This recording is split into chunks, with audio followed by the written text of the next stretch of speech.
everyone. Welcome back to the Anchored in Learning podcast, where we talk all about learning and development, performance, the world of work, and just like life stuff that affect us as professionals. So today I wanted to bring up an interesting conversation about the value of conferences and are conferences dead? So I just got back just 2 weeks ago from DevLearn. And it was in a new place. It was at the MGM, as opposed to the Mirage where I'd been in the past. And it was fun to be somewhere different. I will say as a vendor, the setup situation, like getting my stuff into the expo hall, was a lot easier than it was in the Mirage. So thank you to the DevLearn team or the Learning Guild team for making that a lot easier for us. Because usually it is a hot mess watching me get through the Mirage with all of the things. But it was a lot easier this year. However, I will say I definitely miss knowing where my Starbucks was, like knowing where my things were, my go-to bathroom, and all of those things. So there was some comfort that I missed from the Mirage, RIP Mirage. But I left, I kind of thought about this already a little bit, but like I left more understanding, like really more solidified in my thinking about, are conferences truly dead? So I have a lot of thoughts about conferences. I did not start going to conferences until 2021. Facts. I went to one in 2027, which is ATD Tech Knowledge. Did not know. Well, I just found out I was 7 weeks pregnant. So like Vegas, pregnant and super early pregnant, where you're like nauseous all the time. Not so fun. And it wasn't the same kind of nauseous like the other people. So like that was weird. But that was really like the only big conference I'd been to before 21 and like having the business, because it was expensive. My employer wasn't really paying for it. And it just wasn't in the cards or the radar for me. And so I can say that this is going to feel maybe like a little bit of a biased conversation, because I have like a lot of feels about it, but like I just hate conferences. I love the people and I love seeing the people and I love like the community aspect of it. But the way that we do them, unfortunately, is just not relevant to us today. And the wild thing for me is that we go to these conferences and we're learning professionals. So we should know better, right? We should know that like sending people through 3 to 4 days of information dumps, it's just like, it ain't it, right? They're going to be overloaded. They're going to be exhausted. They're going to want to like figure out how to clone themselves to go to like 7 sessions at once and like that one block. And there are people at home that aren't able to get in on the action. And if they are in on the action in some way, shape, or form, like that hybrid experience isn't really that great. And so this is like no shade to the Learning Guild, to be clear. It just so happened like this is fresh in my mind. This is like, I've been to enough in the last, 4 or 5 years. So like we are clear. This is a perpetual problem. And I think it's because conference organizers have valued the money and the spend over the experience. See, like for me, experience is everything. So when we go to a conference and we have a booth, my team knows, number one question, what's the experience like? And this year at DevLearn, we went as my holding company, Armada Learning Network. And, you know, we had a nice setup. It was like the vibe that I wanted in a sense, but like I didn't execute it fully the way that like I thought about, like I should have, for a lot of reasons. But I remember I was up until like days before we left for Vegas thinking like, what's the experience? What do we want people to do at the booth?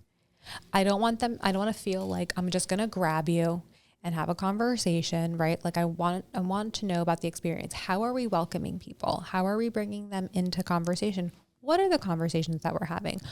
What is the gift that they will leave with? Like their goodie bag on the way out, right? And I think the same thing doesn't always happen in the conference sphere. We don't think about like, okay, they're going to walk in through this door and they're going to come to this registration booth and like, here are the, you know, like kind of like what's the flow, but also like, what do we want? Like, how do we want people to feel when they leave, right? And it's going to be different, for sure, for like all these different companies and organizations, right? And conferences, like how you want them to leave feeling. And I think that even if the way you want them to leave is feeling like they got value out of that week, the way that we're doing things just not working. So a few things that I noted is we are literally doing the thing that we know is wrong at conferences. And it's like providing information dumps with no time to reflect, with no time to like decompress, and we're packing it all in. And I get it. You want to pack as much value so that people want to spend the, $2,000, $3,000 plus travel, plus hotel, plus, meals, right? And like really pack a punch. But I guarantee that people will find value if they still have some time to reflect and they've got some other stuff. And I'll get to that in a minute. And so I think that there are just like a lot of opportunities we have for conferences.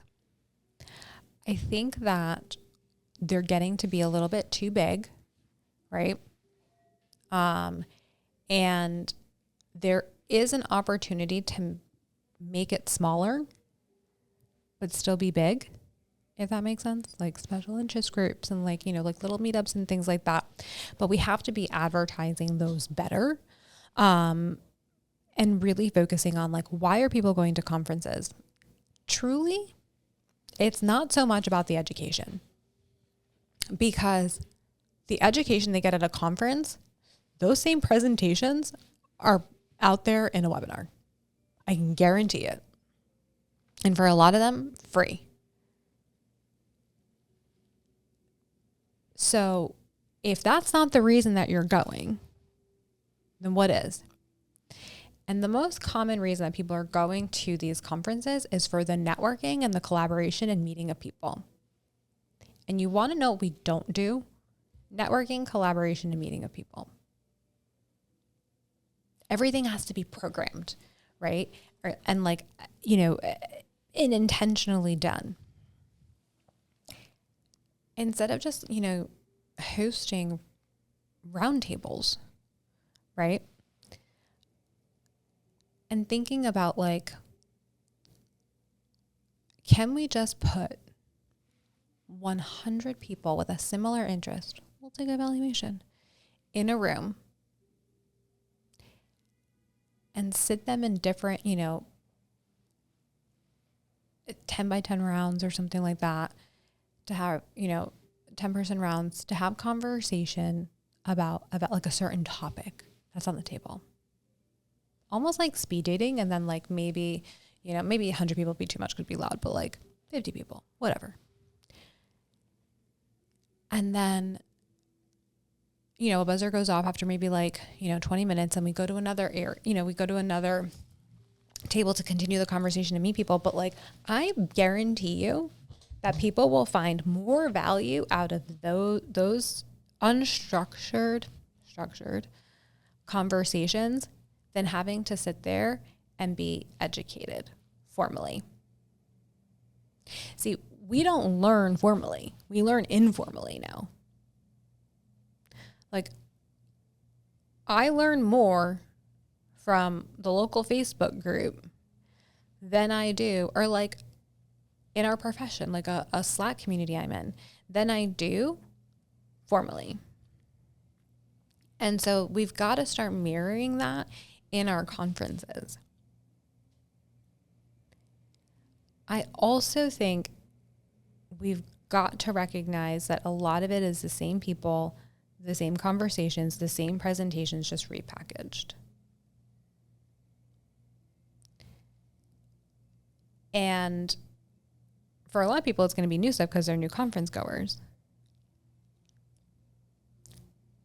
But the things that we're talking, like when I did my TikTok presentation, like I wasn't talking necessarily about anything revolutionary, to be honest. Like I'll call myself out. I wasn't talking about anything revolutionary. What I was talking about essentially is microlearning and just packaging it differently to be more aesthetically, you know, how people are getting their edutainment content now. Point blank, period. That's it. And I did that presentation a few different times in a few different places. And now we're talking about, you know, learner personas and learner arcs and things like that. But I think a lot of the content that is out there, the reason that it feels so earth-shattering and new, it's just looking at it a little bit differently and giving it a fresh coat of paint, if you will. So I value less the sessions, if I'm honest, and I value more the connections I'm making and the people that I'm meeting in those conversations. And if we know that to be true, can we think about how do we restructure the conference to be less about the speakers and their egos, myself included, to have the credential, like the speaking, I'm speaking at Social Graphic on LinkedIn. How could it be less about that and more about the person and what they need to get out of the experience? The other thing that I hate about conferences is that we are not doing anything that we can bring back to work. Like I literally have talked to so many people and they're like, I sent so-and-so to a conference, like, and she didn't bring anything back with her. And I'm like, well, I mean, she got some education. She's like, well, I'm not seeing it implemented. I'm like, well, there's a lot of reasons behind that. But also, she also sat through 3 to 4 days of a lot of education that she had to process. And it's hard to process that much information to make your next recommendation for your next step. It could have been also the person. So there's lots of factors. But I think that we look at conferences and assume that we are automatically going to implement what it is that we learned. It's actually literally what we know not to be true, right? You don't go through one training and then you change your behavior. Doesn't happen. So I think that conferences have an opportunity, and speakers in general, and like I will say this, like I have not done this, right? Like this is literally a fail on my part. And I'll tell you why I do this in a minute, or I don't do this. There has to be follow-up, or there has to be a plan of action, a call to action. And I'll tell you the reason I don't do this is because sometimes I will change my presentation like the night before. Like it'll be done. And then through conversation or just like because I'm getting so close to the event, inspiration will strike. And I'm like, okay, I need to change this. I want to add this. I want to do this. I want to do that. So that's why like you also will never find myself on the app. And so I apologize for that, truly. I don't mean to do it. I'm not like last minute doing these things. I am just literally like, that is how my creative brain works. That's how my visionary brain works. I like inspo at the last minute when I get closer and I really like think about what more can I add. So we've got to start asking our speakers to supply a call to action and what is a work product that comes out of it. It doesn't have to be like a formal product, like if it's Kirkpatrick, like an evaluation plan. But what's the first step you want them to do with the information you just gave them? And is there a way to develop a follow-up? So that's like another point, right? We don't follow up from the conference. There is no continuation of the learning and a continuation of like the experience. So I think that there is an opportunity to rethink how we do learning and how we do conferences, to be less about jam-packing all of these speakers in and saying less speakers, less education, but more quality. And maybe that means in order to fit all of the speakers we want to fit in, we don't do one big show. Maybe we start making them smaller and we move them in different locations, right? And we go on like a little bit of a road show. Or maybe we niche down so much in conferences that less people go because it's so niche. So I know if I'm going to that conference, I'm like, this conference is meant for me. So I want to share, like, this is so biased, you guys. I want to share a little bit about the Kirkpatrick Summit. Knowing all of this, I had a lot of thinking to do. And so I want to share how I structured the experience. Is it the best way? Did I do all the things that I did here? No. But I think it's starting to be a little bit more on the track, and, you know, it's going to evolve. We're going to do it again in September 9th to 11th, 2025, Dulles, Virginia. It's the Kirkpatrick Summit. We're going on the Kirkpatrick Trail. We're pioneering learning and evaluation. And for all my millennials out there and my Gen Xers, yes, I am totally thinking of the Oregon Trail, but no one will die. I promise. This is the hope. So the way that I structured it, again, first question, what's the experience? What do I want people to experience in the conference? And I said, I wanted people to build relationships and build community. So the word of the year for Kirkpatrick was community. And that was something that I had experienced and I wanted to amplify more. I wanted to build a community and people to build relationships with each other. I will tell you, and I don't like say this lightly. People walked in as strangers, they left as friends. There are still I've followed up with like so many people from the conference, or I've seen them at different events. Like, I still talk to people I met from the summit. And so I think that we have an opportunity there to think about, how do we make strangers, I mean, not like best friends, right?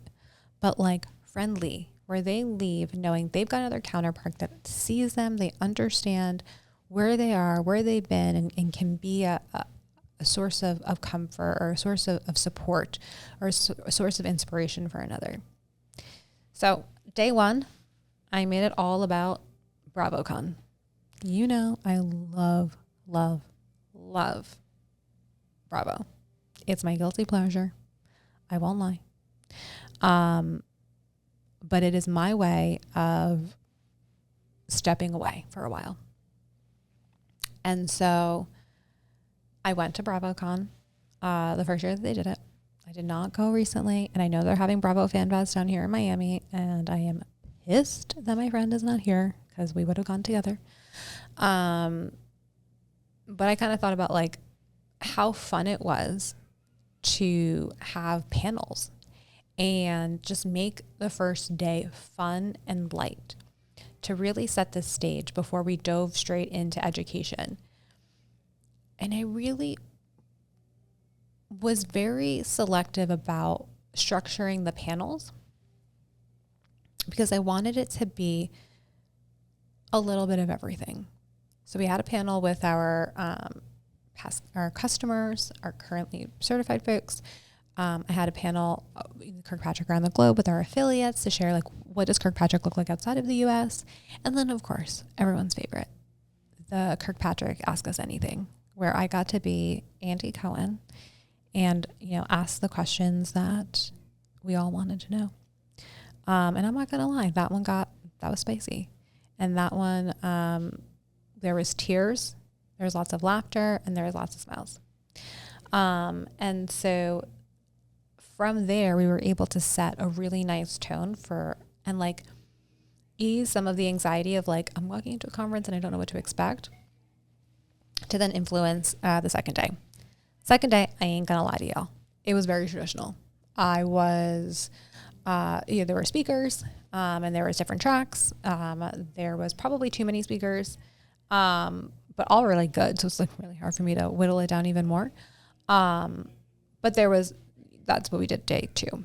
Then that evening we did the Kirkpatrick, the platinum celebration, celebrating the 70 years of Kirkpatrick, and celebrating, Jim and Wendy and like the work that they've done and the work that Don has done. And we had a 70th cake, and we had the vault, which had, past artifacts from, that I had and that Jim had, from the Kirkpatrick legacy. So that was pretty cool. But then the last day, y'all. So go with me here. Relationships and networking, day 1. Day 2, education. And more networking and more community building. I mean, let me tell you something. I'm not going to say their names on here, but I had 2 people from the military. Military men. They are like so serious. That were hooting and hollering at the back of the summit. Just so excited for all the people that were there and winning awards, and like people were like literally letting loose, and that was super fun. And there was music. Just great time. And so that was day 2. And then day 3 came and it was going to be the end. And I made day 3. I said, you guys, I want this to be a cohort-based learning experience. Like I want people to be doing something and leaving from the summit with something in their hands. I want them to be working on something and applying what it is that they just learned over the last day. So we did a little kind of Shark Tank. So we split the room up into 3 groups, and they became like their own little team. And then at the end of the day, they presented the best of it. So everyone worked on their own evaluation plan. So everyone had their own to go home with. They had to pick one from the group that was the best in order to present that to me, Jim, and Wendy. And the best evaluation plan won. Y'all, the theatrics and the passion for the team, like the teams, like that was literally the best part. We had the music. We were not live streaming that one, so I could have the music. We had the music. I was stone cold as I can be. And people really put their all into their presentation. And we announced the winner. And let me tell you something. So we had these like Kirkpatrick Summit t-shirts, and I had a sweatshirt.